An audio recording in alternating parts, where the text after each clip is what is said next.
남유다가 망하면서 무너졌던 세 가지가 있습니다. 뭐가 무너져요? 성전이 무너졌죠. 영성이 무너졌습니다. 성벽이 무너졌습니다. 그래서 포로 귀환 후에 이들이 한 것이 무엇입니까? 먼저 성전을 재건했죠. 그리고 영적 회복, 영적 대각성 운동을 벌이게 됩니다.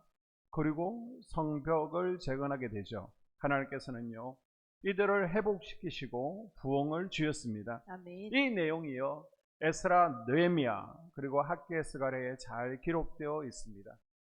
이 에스라서는요, 크게 두 부분으로 나눌 수 있죠. 1장에서 6장까지가 과거의 역사를 기록하고 있습니다. 그리고 7장에서 10장까지 두 부로 나눌 수 있는데요. 자, 1장에서 6장까지는 1차 포로기한을 스룹바벨이 먼저 인도를 하게 되죠. 그리고 성전을 재건하게 됩니다. 좀 더 각 장으로 들어가게 보게 되면요. 자, 1, 2장에서는 스룹바벨이 1차 기한을 하게 되고요. 또 성전 건축이 중단되는 기간도 있었지만은 드디어 3장의 성전을 기공을 하게 되죠. 그리고 또 4장의 대적들의 방해 내용이 나오고요. 5장에 성전 공사가 재개되어서 약 5년 만에 완공되었다라는 얘기가 1장에서 6장까지의 내용입니다. 그리고 7장에서 10장까지는요. 시간이 한 60년 건너뛰는 겁니다. 그리고 나서 2차 포로기한과 신앙 재건 하는 내용들이 나오고 있습니다. 7, 8장에 보게 되면요. 하나님의 선한 손이 도우시죠.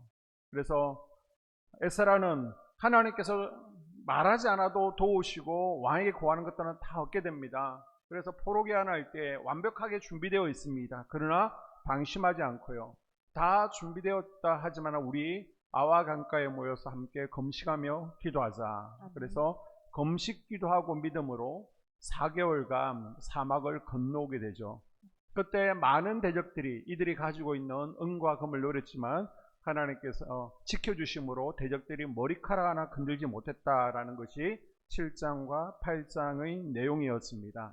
이 하나님의 선한 도움의 손길을 우리 인생의 광야 가운데 날마다 경험하며 살아갈 수 있기를 바랍니다. 아멘. 자, 오늘 마지막 9장과 10장인데요. 9장은요, 영적 개혁 운동을 소개하고 있습니다. 자, 에스라는 출발하기 전에 내가 하나님의 말씀을 가르치고 나도 지키고 또 열심으로 준행하겠다 결단했죠. 그리고 나서 돌아오고 나서 계속해서 영적으로 침체된 유대 백성들, 이미 1차 포로기한 5만 명도 있습니다. 또 그곳에 남은 이들도 있습니다. 그들에게 하나님의 말씀을 계속해서 가르칩니다. 낭독합니다. 몇 달 지나고 나서 이들이 좀 변화되지 않았을까 중간 평가를 하게 됩니다. 지금 이 유대인들의 예루살렘 중심으로 영적 상태를 체크해 보는 겁니다. 이때 백성들 지도자들이 나와서 그거 체크할 필요도 없습니다. 지금 유대인들이 어떠한지 영적 실상을 알려주고 있습니다. 그것이 1절 2절입니다. 이일 후에 방백들이 내게 나와 이르되 이스라엘 백성과 제사장들과 레위 사람들이 이 땅 백성들에게서 떠나지 아니하고 가나안 사람들과 헷 사람들과 브리스 사람들과 여부스 사람들과 암몬 사람들과 모압 사람들과 애굽 사람들과 아모리 사람들의 가증한 일을 행하여 그들의 딸을 맞이하여 아내와 며느리로 삼아 거룩한 자손이 그 지방 사람들과 서로 섞이게 하는데 방백들과 고관들이 이 죄에 더욱 으뜸이 되었다 하는지라. 아멘. 아멘. 여전히 백성들 가운데 이방 민족과 결혼해서 구별되지 않는 삶을 살고 있다라고 말해주는 겁니다. 말씀을 배우고 반응한 사람들 가운데 변화가 일어난 사람들도 있지만요, 대부분은 그렇지 못하다는 겁니다. 그러면 지금 2차 포로 기한 이후에 그때 대표적인 죄가 무엇이 있습니까? 느헤미야서를 보게 되면 먼저 주의를 지키지 않는 이들, 주일 성수의 죄가, 주의를 어기는 죄가 있고요. 두 번째는 11조를 하지 않는 이들이 있다는 겁니다. 11조의 죄가 다뤄지고 있고요. 또 하나가 이방 여인과 결혼하는 죄입니다. 세 가지 죄 가운데 하나님께서 가장 싫어하시는 죄가 뭐냐? 바로 이방 여인과의 결혼입니다. 하나님께서 절대 하지 말라고 하신 신명기 말씀에서 그렇게 당부를 했는데요. 가나안 사람들, 이방 사람들과 혼인을 한 것이죠. 왜요? 정치적인 목적도 있을 겁니다. 가나안이들과 사돈관계를 맺어야 또 전쟁이 일어나지 않고 잘 지낼 수 있으니까, 여러 가지 유익이 있으니까 혼인한 것으로 보이게 됩니다. 그런데 하나님을 섬기는 여자가 아니라 이방신을 섬기는 여자와 가정을 갖고요, 아이를 낳는 것은, 이거는 단순한 국제 결혼이 아니라 신앙을 섞는 것입니다. 솔로몬이 그랬잖아요. 결국은 남자는요, 여자를 따라가게 되어 있습니다. 그래서 결국 이렇게 결혼하게 되면 뭐가 문제라는 거예요? 결혼이 문제가 아니라 이방신들 앞에 지금 하나님의 백성들이 절하게 된다는 것입니다. 그래서 하나님께서는 이방인과의 결혼을 굉장히 위험하게 봤는데요, 혼합결혼의 무서운 결과를 아무리 말씀을 가르치고 알려줘도요, 유행처럼 따르고 여전히 살고 있더라는 것입니다. 그런데 누가 가장 이 죄를 많이 지었을까요? 자, 성경에 보게 되니까 방백들과 고관들, 지도자들이요, 오히려 더 많이 이 죄를 짓더라는 겁니다. 여기 에스라는 실망과 분노, 충격을 받게 됩니다. 내가 말씀을 가르치고 열심히 배우게 하면요, 변화될 줄 알았는데 아무리 말씀을 전해도 돌아오지 않는구나. 이 백성들을 보면서 충격과 낙심과 좌절을 갖게 되는 것이죠. 목회자도 마찬가지입니다. 여러분이 말씀에 반응하고요, 말씀을 살아내려고 노력하면 굉장히 힘이 나죠. 여러분에게 기도하러 나오십시오, 말하지 않아도 그냥 낮으로 저녁으로 와서 막 기도하시는 거예요. 그런 모습 보면 굉장히 힘이 나고요. 또 말하지 않아도 그냥 주중에 알아서 와서 헌신하시고요, 청소하시고요, 또 주일 오후에도 뭔가 교회에 돌아볼 것이 없는지 돌아보고 또 보수도 하시고, 그런 모습을 보면 참 힘이 납니다. 우리가 5월 달에 엄양공사를 하게 되는데 전반적으로 고체를 하게 됩니다. 총 예산이 한 1억 1천만 원 정도 들어가게 됩니다. 그런데 여러분에게 또 이렇게 하면 또 부담 가지실까봐 부담 가지지 마세요. 헌금하라는 거 아닙니다. 말씀을 드리지 않아도요, 이 가운데 그냥 자원에서 헌금하신 분들이 전체적으로 지금 예산이 한 8천만 원 이상 정도가 모였습니다. 나머지 예산은요, 우리가 또 경상비에서 지출을 할 수 있습니다. 이렇게 제가 여러분이 부담을 가질까봐 일부러 말을 하지 않고요, 헌금하십시오 하지 않아도 그냥 알아서 헌신하는데요, 보게 되면 8천만 원 예산이 모였다 그러니까 많은 분들이 동참하신 모양이다 라고 생각하는데, 사실 제 마음은 그랬으면 좋겠습니다. 그냥 십시일반으로 여러분이 작은 헌금일치라도 우리가 교회에서 살아가는 그런 마음을 표현하기 위해서 엄양을 교체한다 그러니까 우리 형편에 맞게끔 그렇게 동참하는 그것이 저는 중요하다라는 마음은 가지고 있지만, 혹시나 여러분이 부담 가질까봐 말을 하지 않는 겁니다.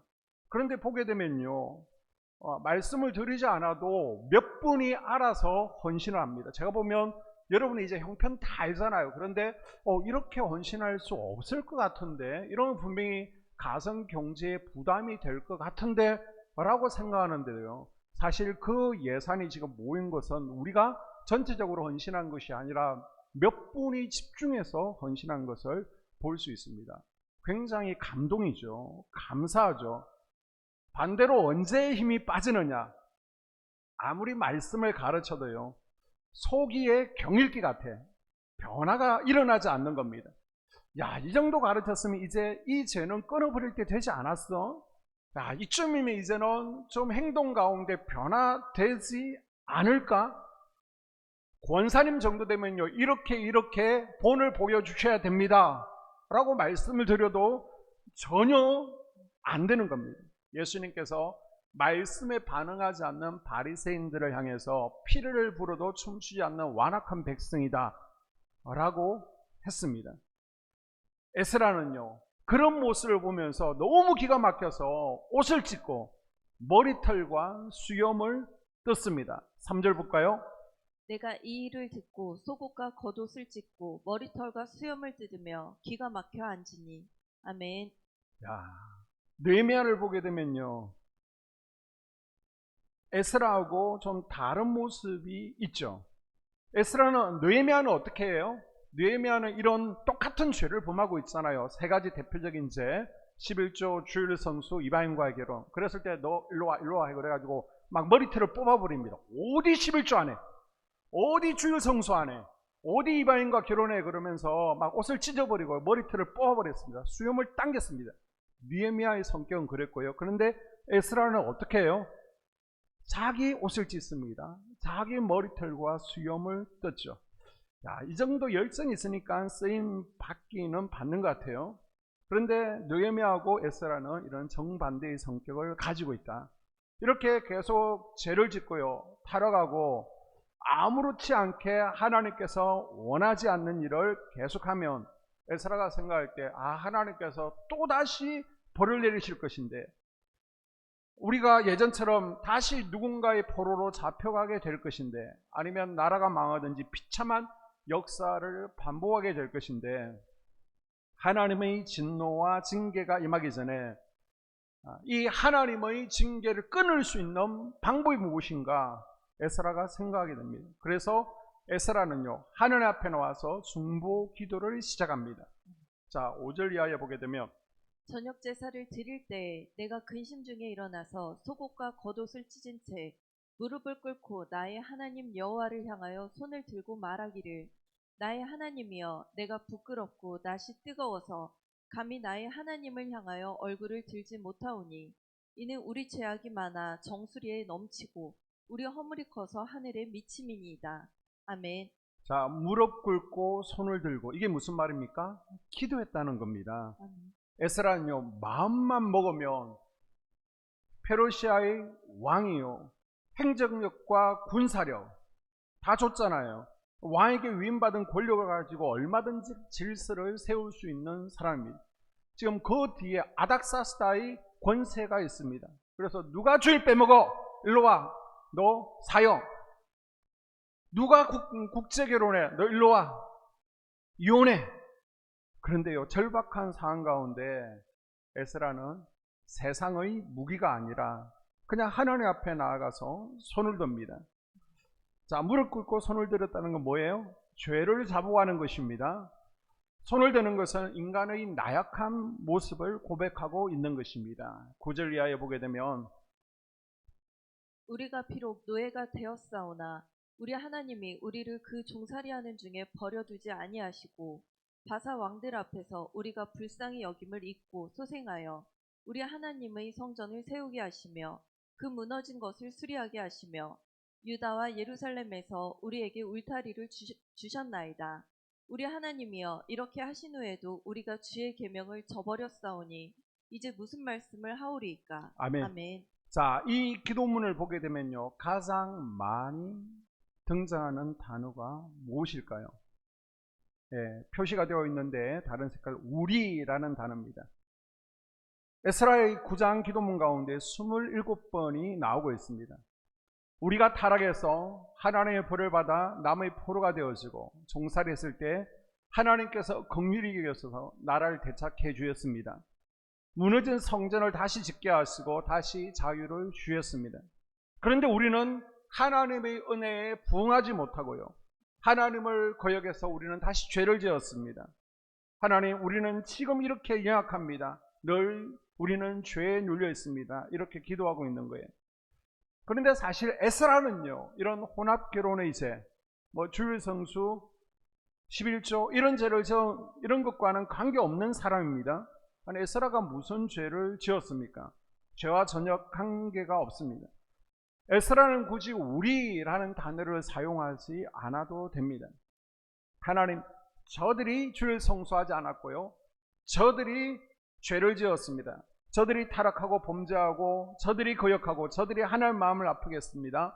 이렇게 기도하는 것이 맞습니다. 그런데 에스라는요, 이렇게 기도하죠. 우리라는 단어를 사용하고 있습니다.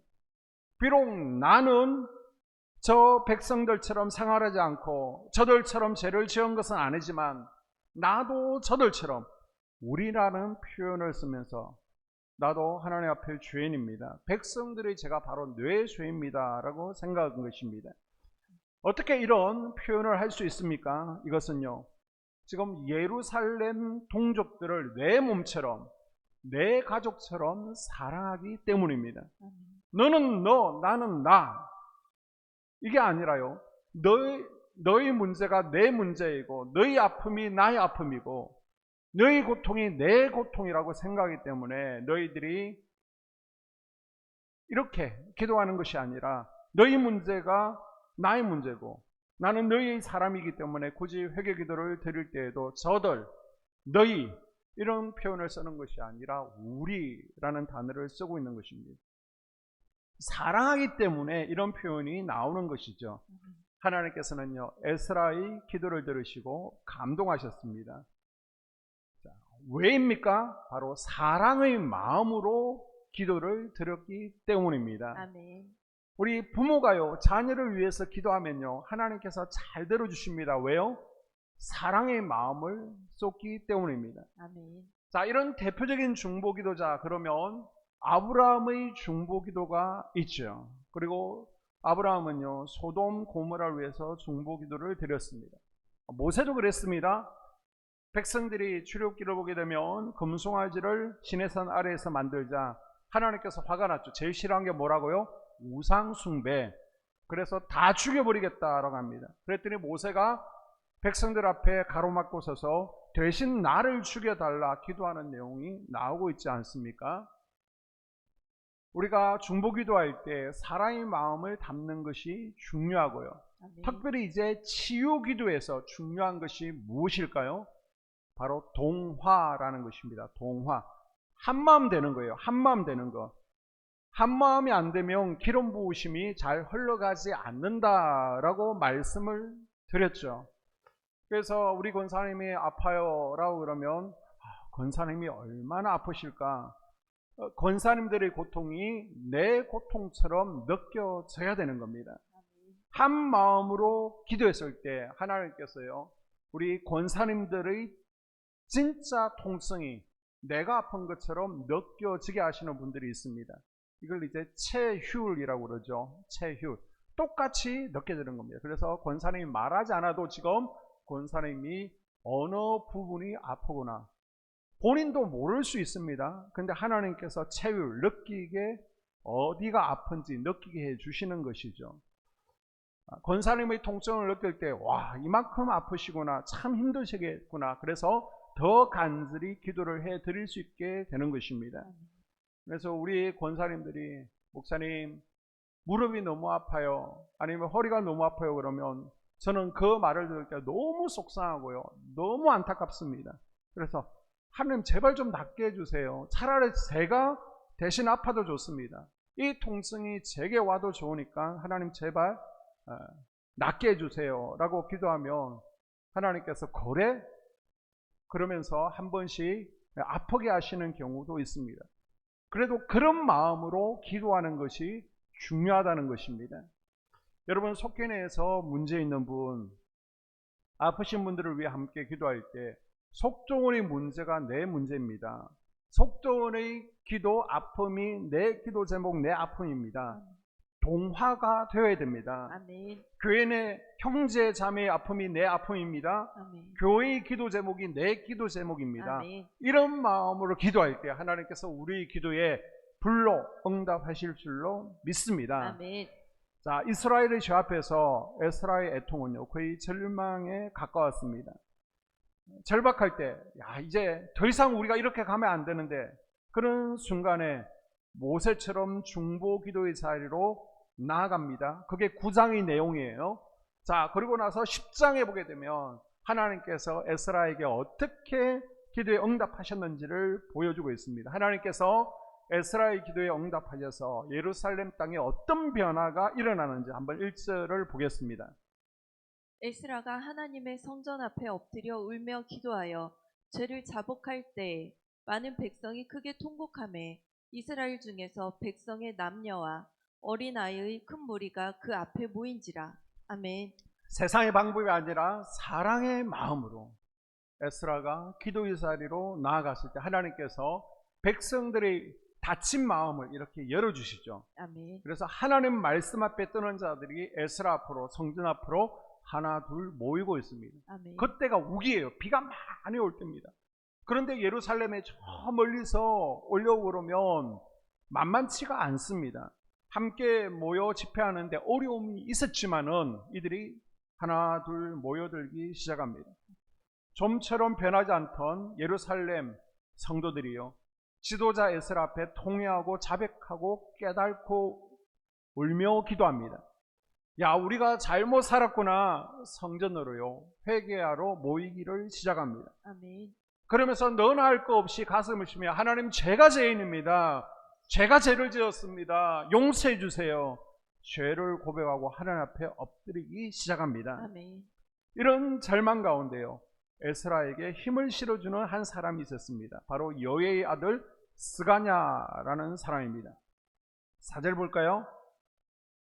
일어나소서, 우리가 도우리니 힘써 행하소서. 아멘. 스가냐도요, 이방 여인과 결혼해서 지금 국제결혼, 혼합결혼의 죄 앞에 뜻할 수 없는 사람입니다. 그런데 에스라에게 힘을 실어주고 돕는 일에 앞장서고 있습니다. 에스라가 이야기하면, 에이, 당신은 목사잖아요. 그럴 거 아닙니까?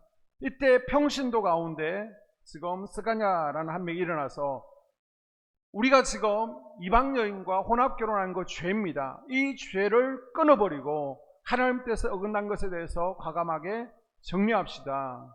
에스라의 주장에 힘을 실어주는 겁니다. 제가 먼저 그렇게 실행하겠습니다. 제가 앞장서겠습니다. 라고 하는 겁니다. 이렇게 하나님 마음을 알고 에스라의 마음을 시원케 해주는 이가 있었습니다. 모세 옆에도 누가 있었죠? 요수아와 갈렙이 있었죠. 다윗 옆에는요, 아비새와 버나냐와 무명의 한 명이 있었습니다. 바울 옆에는요, 심장 같은 오네시모가 있었습니다. 그리고 바울에 대해서 너무나 잘 알고 있는, 지금 바울이 뭘 원하는지 말하지 않아도 무슨 말을 하고 싶은지 다 알고 있는 두기고라는 일꾼이 있었습니다.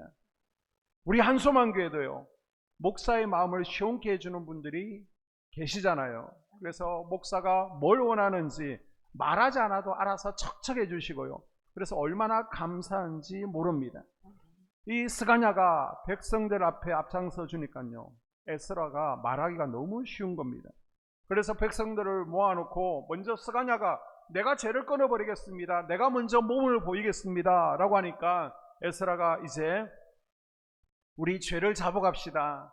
하나님 뜻대로 행하지 아니한 것, 그리고 저 가난한 사람들과의 교제를 끊어버리고 이방 여인들 가운데 회심하지 않고 개종하지 않는 이들은 다 자기 집으로 돌려보냅시다 라고 이야기를 하는 겁니다. 자, 5절과 10절에 보게 되면, 이에 에스라가 일어나 제사장들과 레위 사람들과 온 이스라엘에게 이 말대로 행하기를 맹세하게 하매 무리가 맹세하는지라. 제사장 에스라가 일어나 그들에게 이르되 너희가 범죄하여 이방 여자를 아내로 삼아 이스라엘의 죄를 더하게 하였으니 이제 너희 조상들의 하나님 앞에서 죄를 자복하고 그의 뜻대로 행하여 그 지방 사람들과 이방 여인을 끊어버리라 하니 모든 회중이 큰 소리로 대답하여 이르되 당신의 말씀대로 우리가 마땅히 행할 것이니이다. 그러나 백성이 많고 또 큰 비가 내리는 때니 능히 밖에 서지 못할 것이요 우리가 이 일로 크게 범죄하였은즉 하루 이틀에 할 일이 아니오니. 아멘. 아멘. 우리 권사님들 가운데서도 남편이 교회 다니지 않아서 속상하신 분들이 있잖아요. 그런데 제가, 권사님 일로 와보세요. 남편이 계속 절에 다녀요. 무당 찾아가요. 회심시키지 못할 것 같으면 이혼하세요 라고 그러면 아멘 하실 분이 누가 계시겠습니까? 그런데 에스라가 지금 이렇게 얘기하는데요, 유다의 백성들이 큰 소리로 대답하면서 당신의 말씀대로 따르겠다라고 합니다. 에스라의 회개는요, 에스라 개인에게서 끝나지 않았습니다.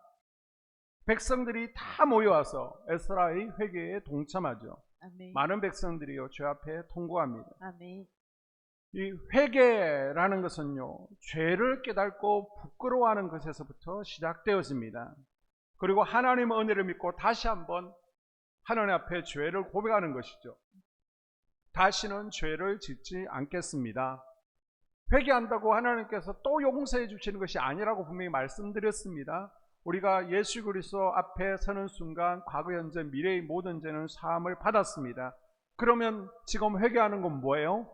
성화의 결단이죠. 다시는 죄를 짓지 않겠습니다. 아멘. 죄를 미워하고 정오하기로 결단하는 것입니다. 아멘. 죄에서 돌이켜 다시 되풀이하지 않겠다라고 결단하며 노력하는 것이 진정한 회개입니다. 아멘. 이 저녁에요. 죄를 미워하고 또 다시 반복해서 죄를 짓지 않겠다 결단할 시간 될 수 있기를 바랍니다. 아멘.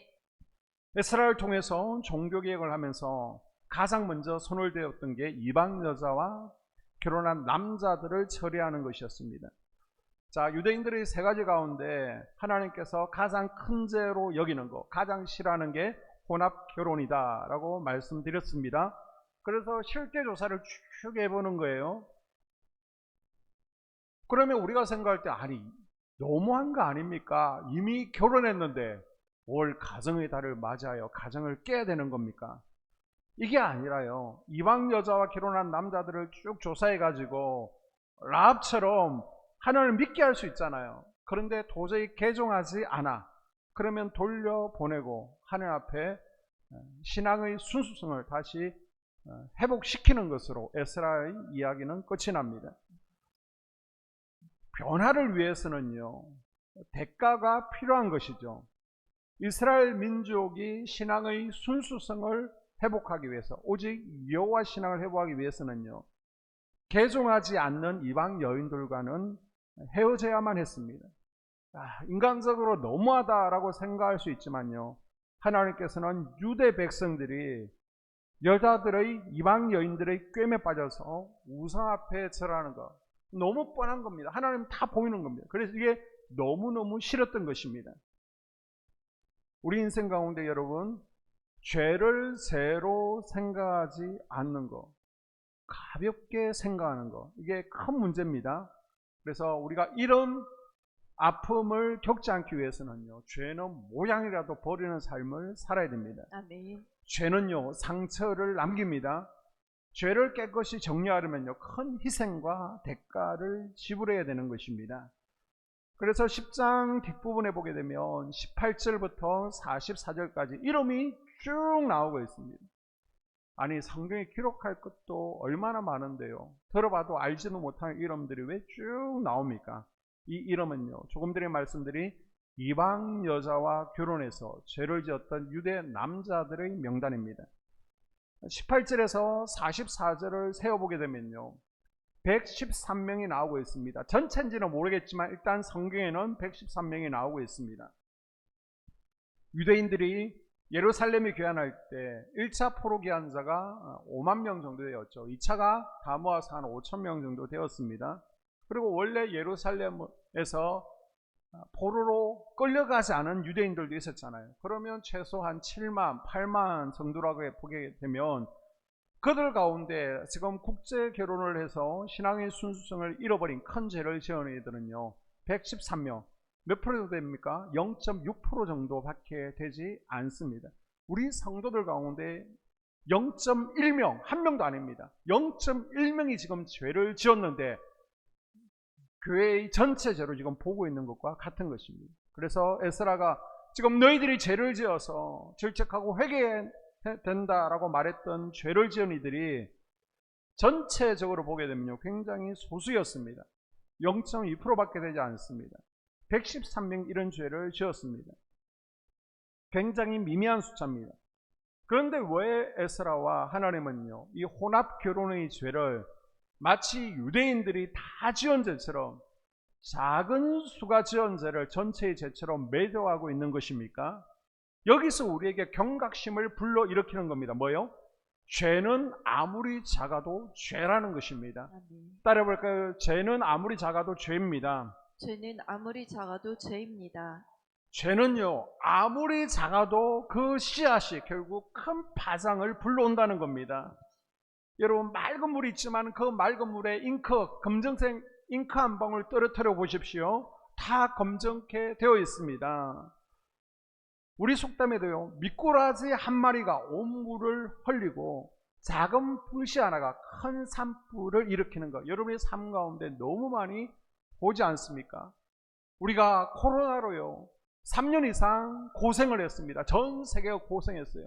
저 중국에서 시작되었는데요. 그거 한번 막아보려고 공항도 봉쇄하고 우리가 외부 출입도 하지 않고요 막으려고 애썼잖아요.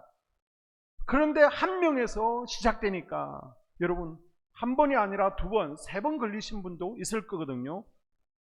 그처럼 아주 작은 것 하나가요 크게 번져 가더라는 것입니다. 이것처럼 죄라는 것은 굉장히 소소하고 아주 작은 거니까 무시해도 된다? 그게 아니라는 겁니다. 우리가 하나님 뜻대로 살지 않는 불순종의 죄, 또 우리가 삶 가운데 부리고 있는 욕심, 여러분 가정과 직장 가운데서 행하는 욱하는 혈기분노, 또 교만이나 게으름이나 거짓이나 아니면 이간질하는 거, 분열하는 거, 미워하는 거, 정욕과 우상숭배, 그리고 술과 담배, 약물의 중독들. 이거 별거 아닙니다. 별거 아닙니다. 그런데 아주 작은 것이라도 그냥 놔두면요 작은 불씨 같은 게요 삽시간에 우리 영혼을 불태우고 우리 영혼을 집어 삼키는 것을 기억하십시오. 아멘. 여러분 죄는 아무리 작더라도 죄라는 것을 기억하십시오. 아멘. 죄라는 것은요 큰 것 작은 게 없습니다. 다 똑같은 겁니다. 하나님 앞에서.